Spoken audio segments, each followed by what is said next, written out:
سنووردار بە لە داواکردنی چاکە لەوانەی سەر و خۆت. هیچ شتێک ئەوەندەی ڕەتکردنەوەی داواکاری کەسێک بەرپرس هەراسان ناکات. ئەمە هەستی گوناه و کینە دەبزوێنێت، ئەوەندەی دەکرێت دەگمەن بە لە داواکردنی شت و بزانە کەی دەبێ بوەستیت. لەبری ئەوەی کە خۆت بکەیتە تکاکەر، هەمیشە باشتر وایە چاکەکانت بەدەست بێنیت، بۆ ئەوەی فەرمانڕەوا بە شێوەیەکی ئارەزوماندانە بیاندات. لە هەمووشی گرنگتر، با لەبری کەسێکی تر داوای چاکەیەک مەکە، چ جای ئەو کەسە دۆستێکیش بێت. قەت نوکتە لەسەر ڕواڵەت یان زەوق مەکە.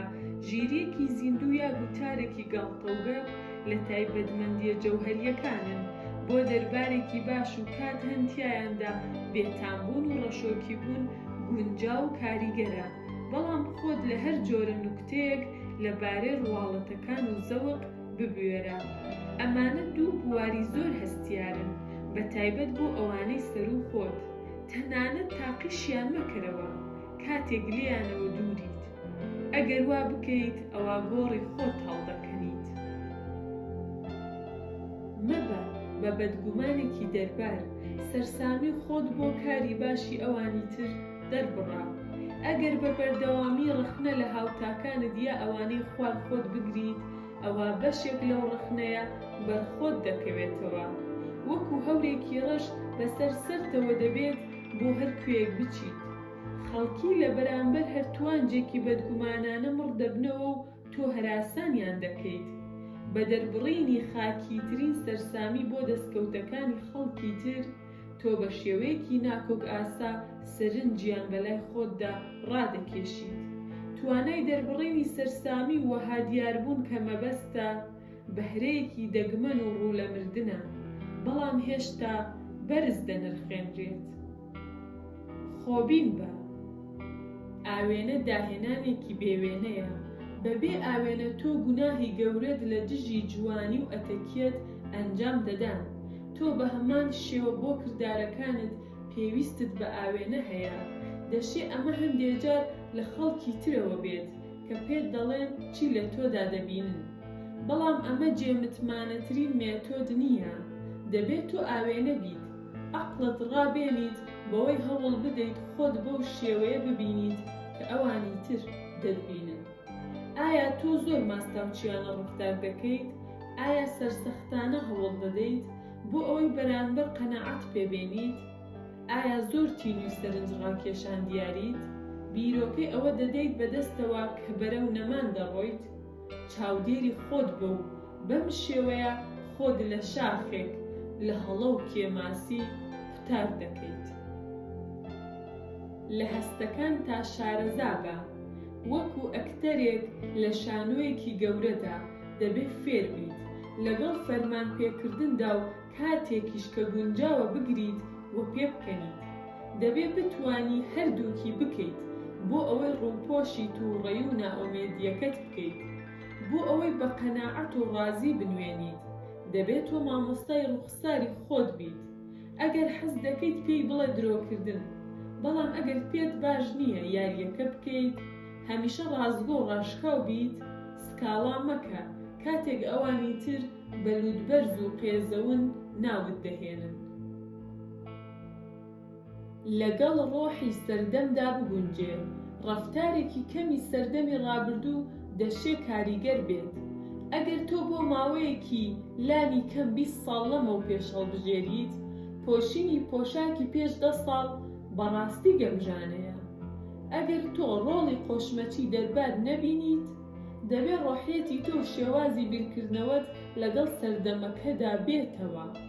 ئەگەر چی سەردەمەکە ناکۆکیش بێت لەگەڵ مەعقولیەتی تۆدا، زۆر بە ئاڕاستەی پێشەوە بیر بکەرەوە و بەم شێوەیە کەس لێت تێناگات. قەت بیرۆکەیەکی باش نییە لەم بوارەتا زۆر لەوانی تر جیابیتەوە. تۆلانی کەم لە باشترین حاڵەت دایت ئەگەر لاستایی ڕۆحیەتی سەردەمەکە بکەیتەوە. سەرچاوەیەکی خۆشی بە. ئەمە گرنگە ئەمە یاسایەکی ڕوونی سروشتی مرۆڤە کە ئێمە لە هەر شتێک ڕادەکەین کە ناخۆش و نادڵگیرە. لە کاتێکدا کە دڵگیری و بەڵێنی شادی وەکو پەپولە لە ئاگر نزیکمان دەکاتەوە، خۆت بکە بە ئاگرەکە و ئیتر بەرەو سەرەوە بەرز دەبیتەوە. لەبەر ئەوەی بە پێچەوانەوە ژیان پڕە لە ناخۆشی و خۆشی، ئەوەندە دەگمەنە تۆ وەکو خۆراک و خواردنەوە پێویست دەبیت. لەوانەی ئەمە ڕوون دیار بێت، بەڵام ئەوەی کە ڕوونە زۆر جار فەرامۆش دەکرێت یان ستایش ناکرێت. ئەمەش چەند ئاستێکی هەیە. هەموو کەسێک ناتوانێت ڕۆڵی کەسی دڵخواز ببینێت، چونکە هەموو کەسێک تایبەتمەندی سەرنجڕاکێشی و ژیری نییە. بەڵام ئێمە هەموومان دەتوانین تایبەتمەندیە ناشرینەکانمان کۆنتڕۆڵ بکەین و هەر کاتێک پێویست بکات دایان پۆشین. ئەو پیاوەی دەربار دەناسێت مامۆستای ئاماژەکانی چاوەکانی ڕوخساریەتی، ئەو کەسێکی قوڵە، پێی پێنەبراوە، ئەو نزا خراپەکان دەشارێتەوە، بە دوژمنەکانی بزەی دێت، هەراسانبوونی کۆنتڕۆڵ دەکات، سۆزەکانی دادەپۆشێت، لەگەڵ دڵی دانایەتەوە، لە دژی هەستەکان و کردارەکانی دەجوڵێتەوە. چەندیمەنێکی ژیانی دەربار، کردارە نمونەییەکان و هەڵە کوشندەکان. دیمەنی یەکەم، ئەلێکساندەری مەزن، وڵاتگری حەوزی مێدیتەرانە و خۆرهەڵاتی ناوەڕاست تا دەگاتە هیندستان. ئەرستۆ مامۆستای بوو، بە درێژایی ژیانی کورتی، خۆتەرخانکەری فەلسەفە و وانەکانی مامۆستاکەی بوو. جارێکیان سکاڵای ئەوەی کرد لای ئەرستۆ کە لە ماوەی هەڵمەتە درێژخایەنەکانیدا کەس نەبووە مشتومڕی بابەتە فەلسەفیەکانی لەگەڵدا بکات. ئەرستۆش وتی لە گەشتەکانی دواتردا کاڵیستین لەگەڵ خۆتدا ببە، کە قوتابی پێشووی ئەرستۆ بوو، فەیلسوفێکی مژدەبەخش بوو.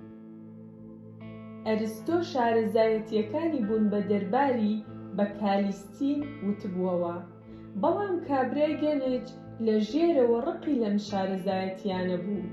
ئەو بڕوای بە فەلسەفەیەکی بێگەرد و وشە بێدیکۆرەکان و حەقیقەتێکی ڕوت هەبوو.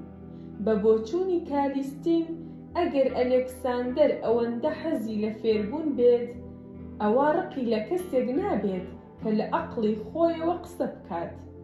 لە یەکێک لە هەڵمەتە گەورەکانی ئەلێکساندەردا کالیستین چەند جارێک قسەی عەقڵی خۆی کرد و دواتر ئەلێکساندەر فەرمانی مردنی بەسەردادا. لێکدانەوە لە دەرباردا ڕاستگۆیی گەمەی گەمژەیە. قەت ئەوەندە خۆت بە گرنگ مەزانە کە بڕوا دوابێت گەورەکەت بایەخ بە ڕەخنەکانت دەدات، جا هەرچەندێکیش ڕاست بن. دیمەنی دووەم، لە سەرەتاکانی ژیانی پیشەییدا تەلارسازی فەڕەنسی جوولز مانسارد هەندێک پارەی وەرگرت بۆ ئەوەی هەندێک کاری زیادەی دیزاین بۆ کۆشکی فێرسای بکات بۆ پاشا لویسی 16. بۆ هەر دیزاینێک ئەو پلانەکانی هێڵکاری دەکات و دڵنیای دەکاتەوە کە بەبێ ڕێنماییەکانی لویس نابن. پاشان ئەو پێشکەشی خاوەنشکۆیان دەکات بۆ ئەوەی کێشەکان چارەسەر بکات. سەینت سیمۆنی دەربار وەسفی تەکنیکی مانسارتی کردووە لە مامەڵەکردن لەگەڵ پاشادا. شارەزایەتیە دیاریکراوەکەی بریتی بوو لەوەی کە ئەو پلانانە پیشانی پاشا بدات کە بەمەبەست شتێکی ناوتەواویان تێدا بوو. زۆر جار مامەڵەکردنی لەگەڵ باخچەکاندا دەگرتە ئەستۆ کە هەرگیز لە پسپۆڕی مانسارد نەبوون.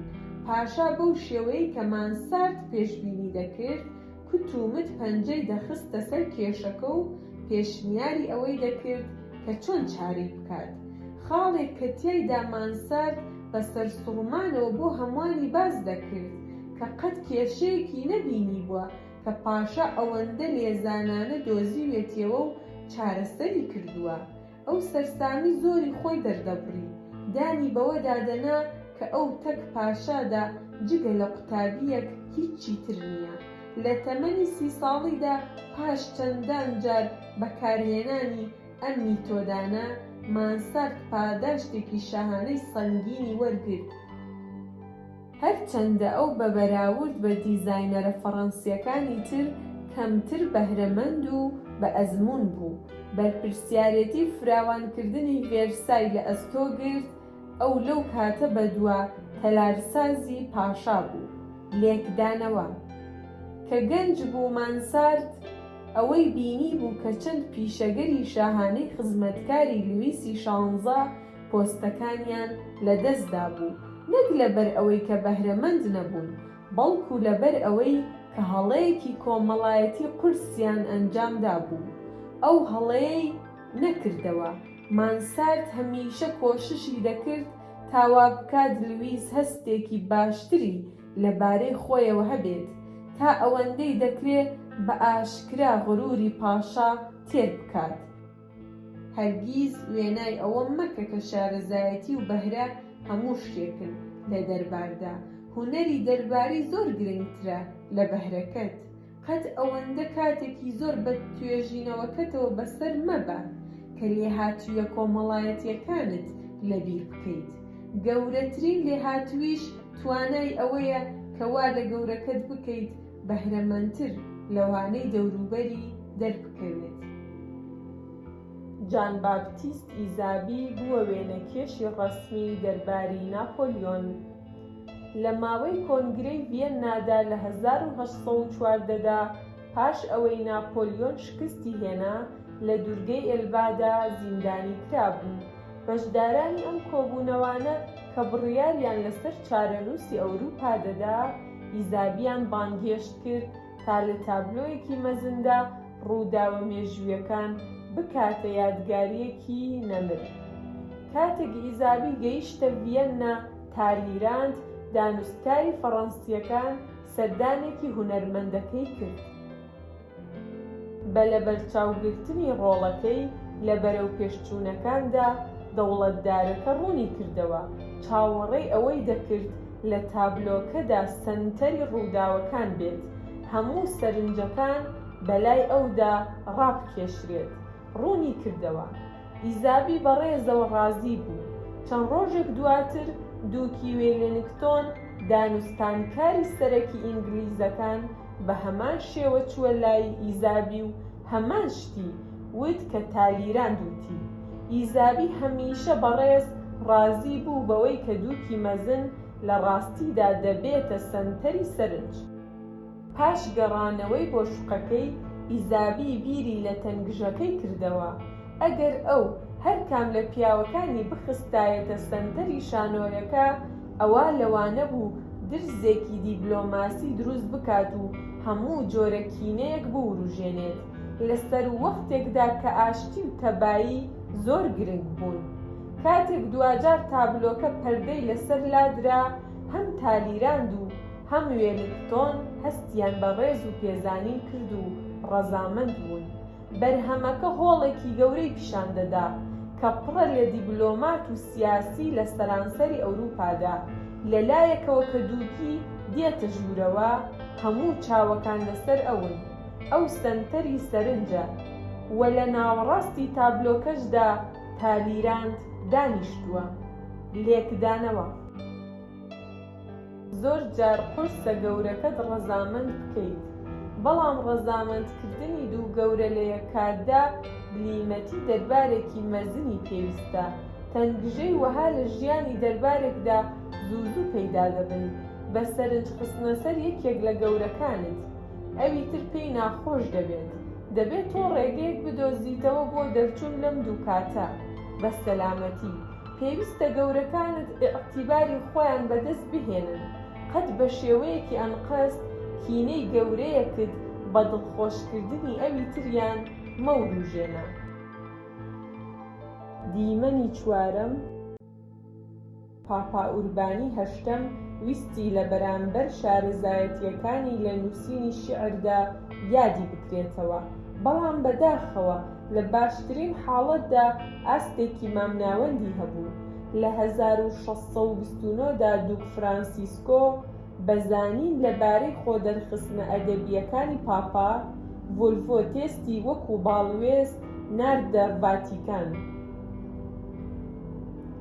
یەکێک لە نامەکانی تێستی بۆ دووک دەری دەخات کە بۆچی ئەمی هەڵبژاردووە. هەرکە مشتومڕ تەواو بوو ئەژنۆم دادان بۆ ئەوەی بڕۆم، بەڵام قەداستەتیان ئاماژەیەکی دا و چوونە ژوورێکی تر کە تێیدا دەخەوێت و پاش گەیشتنە مێزێکی بچووک دەستە کاغەزێکی هێنا و لێرەوە بەڕووکردنە من بە بەزەییەکەوە وتی: دەمانەوێ بەڕێستان گوێ بۆ داڕشتنەکانی ئێمە هەڵخەن و لە ڕاستیدا ئەو دوو قەسیدەی پینداری خوێندەوە. یەکێکیان لە ستایشی پیرۆزترین فریشتە و ئەوی تریان لەبارەی کۆنتێسە ماتیلد. ئێمە نازانین تێستی کتومت چۆن بیری لەم قەسیدە درێژانە کردوتەوە، چونکە مەترسیدار دەبوو بۆی ئەگەر ڕای خۆی ئازادانە دەربڕیبا، تەنانەت بە نامەیەکیش. بەڵام ئەو نووسی: من بە گرتنەبەری میزاجەکە بە ستایشی پێویست قسەم لەسەر هەر دێڕێک لە دێڕەکان کردووە و پاش ماچکردنی پێی قەداستەتیان لە بەرامبەر ئەو نیشانە نائاساییەی بەزەیی خوێندنەوەی شیعر ڕۆیشتم. چەند هەفتەیەک دواتر کاتێک دووک خۆی سەردانی پاپای کرد، پەرژایە سەر وتنەوەی تەواوی دێڕە شیعرەکانی قەسیدەکەی پاپا و بایی پێویست ستایشی کرد کە پاپا ئەوەندە دڵشاد بوو پێدەچوو عەقڵی لەدەست بدات. لێکدانەوە: لە بابەتی زەوق قەت ناتوانیت لە بەرامبەر گەورەکەتدا ئەوەندە ملکەج بیت. زەوق یەکێکە لە بەشە هەرە دڕکاویەکانی نەفەس. قەت زەوقی گەورەکەت مەخەرە ژێر پرسیارەوە. قەسیدەکەی نایابە، جلەکەی شیکە، ڕەفتارەکەی نمونەییە بۆ هەمووان. دیمەنی پێنجەم JMW تێرنەری گەورە نیگارکێشی دیمەنەکان لە ساڵی 1775 بۆ 1851 دا بەوە ناسرابوو کە ڕەنگی بەکاردەهێنان کە ئەو بە لێهاتووی و درەوشاوەییەوە دەستکاری دەکردن. ڕەنگ لە تابلۆکانیدا زۆر کاریگەر بوو. لە ڕاستیدا هونەرمەندەکانی تر قەت نەیان دەویست کارەکانی ئەو لە تەنیشت کارەکانی ئەمان هەڵبواسرێت. بە شێوەیەکی حەتمی هەموو شتێکی دەوروبەری تاریک و ڵێڵ دەکرد. سێر تۆماس لۆرێنسی وێنەکێش جارێکیان لە نەکبەتی ئەوەی پێبڕا کە شاکارەکەی تێرنەر بە ناوی کۆلۆن ببینێت. لە پێشانگاکەیدا لە نێوان دوو بەرهەمی خۆیدا هەڵواسرا بوون. لۆرێنس بە دڵتەنگیەوە سکاڵای لای خاوەنی گەلەریەکە کرد کە ئەویش هیچ دڵنەوایەکی پێ نەبەخشی. دوجار دەبوایە تابلۆکانی کەسێک لە تەنیشت ئەوەی تێرنەرەوە هەڵبواسرێت، بەڵام تێرنەر گوێبیستی سکاڵاکەی لۆرێنس بوو. پێش ئەوەی پێشانگاکە بکرێتەوە، تۆنی ئاسمانی زێڕینی درەوشاوەی لە کۆڵۆندا کەمی کردەوە. وای لێکرد ئەوەندە ڕەنگەکانی ناو کارەکەی لۆرێنس تەڵخ بکەن. هاوڕێیەکی تێرنەر کە تابلۆکەی بینی بە نیگایەکی خەمناکەوە لە هونەرمەندەکە نزیک کەوتەوە: ئەوە چیت لە تابلۆکە کردووە؟ تێرنەر لە وەڵام داوتی: ڕاستیەکەی لۆرێنسی داما و ئەوەندە دڵتەنگ بوو ئەمە تەنیا فۆرمێکی کاربۆنە و دوایی پێشانگاکە لێ دەبێتەوە. لێکدانەوە: زۆرێک لە شڵەژانەکانی دەرباری پەیوەندی هەیە بە دەسەڵاتدارەوە کە زۆربەی مەترسیەکانی دەکەوێتە لا. لەگەڵ ئەوەشدا هەڵەیە وێنای ئەوە بکەین کە گەورە تاکە کەسە کە بڕیار لەسەر چارەنووست دەدات. هاوتاکان و پاشکۆکانی تۆ بە هەمان شێوە بەشێکی دانەبڕاون. دەربار تێکەڵەیەکە لە کینە، ترس و ئیرەی و هێز. دەبێت تۆ هەمووان ئارام بکەیتەوە کە لەوانەیە ڕۆژێک لە ڕۆژان ئازارت دابن، کینە و ئیرەییان بەلاوە بنێ و نەیارەکان ئاڕاستەی خەڵکی تر بکە. تێرنەر کە دەربارێکی بەرجەستە بوو، دەیزانی سامان و ناوبانگی بەندە بە هاوتا و نیگارکێشەکانی و هەروەها مامەڵەکار و پاڵپشتە داراییەکانی. چەند کەسی مەزن بەهۆی ئیرەی هاوکارەکانیانەوە کەوتوون. وا باشترە بە شێوەیەکی کاتی زیرەکی و لێهاتووی خۆت لێڵ بکەیت، نەک ئەوەی بکەویتە بەر شیر و تیری ئیرەیی. قەت سنوورەکانی خۆت مەبەزێنە، ئەوە بکە کە پێت سپێردراوە، تواناکانت بە باشترین شێوە پیادە بکە. وە قەت لەوە زیاتر مەڕۆ، ئەگەر پێت وابێت بەکردنی زیاتر ئەوە کارێکی باشتر دەکەیت، هەڵەیەکی گەورەت کردووە. هەرگیز باش نییە وەها دیار بیت کە تۆ سەرسەختانە کار دەکەیت، وەک ئەوە وایە کە بتەوێت کەموکوڕیەک داپۆشیت. بە جێگەیاندنی ئەرکێک کە داوات لێ نەکراوە، تەنیا خەڵک گوماناوی دەکات. ئەگەر تۆ پارێزەرێکی تاجیت، پارێزەری تاج بە، وزەی زیادەت هەڵگرە بۆ ئەو کاتەی کە لە ناو دەربار دانیت.